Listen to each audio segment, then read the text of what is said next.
Kayo po ba mga bossing ko ay kailangan ng kaperahan mga bossing ko? Asya mga bossing, meron akong i-recommend sa inyo na mainam na subukan nyo po itong gawin. Proven po ito mga bossing ko. Basta positive ka lamang habang ginagawa nyo po ito mga bossing.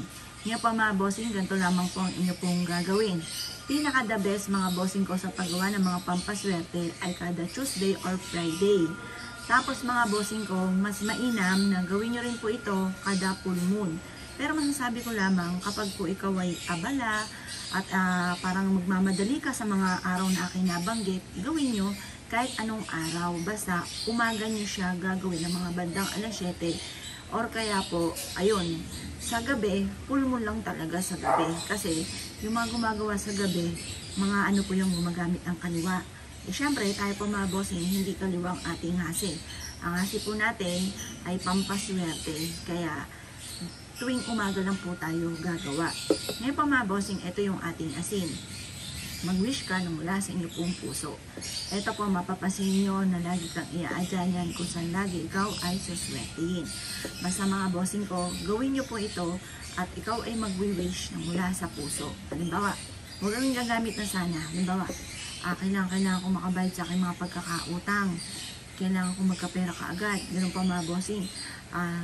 Gusto ko na magkaroon ako ng maraming pera kaagad. Or kaya po sa aking negosyo, ako ay magkakaroon ng malaking benta araw-araw. Or kaya po mananalo ko ng malaking halagang pera sa tinatayaan ko. Ganun mga bossing. Kahit ano pwede nyo i-wish po dito, kahit sa kalusugan, proteksyon para sa pamilya, walang away-away sa pamilya, at kasi once na may away-away sa pamilya, mailap din ang swerte. Once na lagi nasa kalooban ninyo, panay hinanakit, panay sama ng loob, mailap din ang swerte. Kaya kailangan, ano po yan may proseso. Kaya kailangan mga bossing ko, iwaksin nyo muna po yung mga kinikim-kim ninyong sa loobin na hindi maganda, ganun din po yung mga away-away. Lumayo ka muna sa ganyang sitwasyon para mas maging magandang swerte. Kasi pagka gano'n ang sitwasyon, mas nagiging kayo mga bossing, nape-pressure kayo at nawawala kayo sa focus ng inyo pong mga pangarap. Kaya kailangan umalis ka muna sa gano'ng sitwasyon. Tapos positive lamang mga bossing. Mapapansin niyo mga bossing ko na lagi ka naman iaadyan ito kung saan lagi kayo sa swerte. Mag-wish ka nang mula sa inyong pong puso at pagtapos ibilad ito sa sinag ng araw o kaya ng buwan hanggang alas 8 ng umaga kapag ka sa umaga nito ginawa. Kapag naman po full moon, i-overnight natin mula alas 7 ng gabi hanggang alas 8 rin ng umaga. Kasi para dalawa yung swerte. Isa sa full moon, isa sa araw.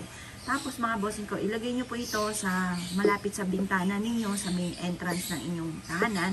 O kaya po mga bossing ko, ilagay nyo po ito sa center table or sa pagkainan kung saan ka nakain. Ako mga bossing ko, kahit pumunta kayo dito sa amin, ang bawat main entrance namin ng aming tahanan, merong ganito, may dahon ng laurel pa, bawang. Ganon din sa aming pong center table, ganon din sa aming napagkainan, ganon din sa aming negosyo. At masasabi kong tunay na napakaswerte, proven mga bossing. Kaya kung ikay isa sa mga naniwala at nais po itong gawin, asya mga bossing, good luck po sa inyo po lahat.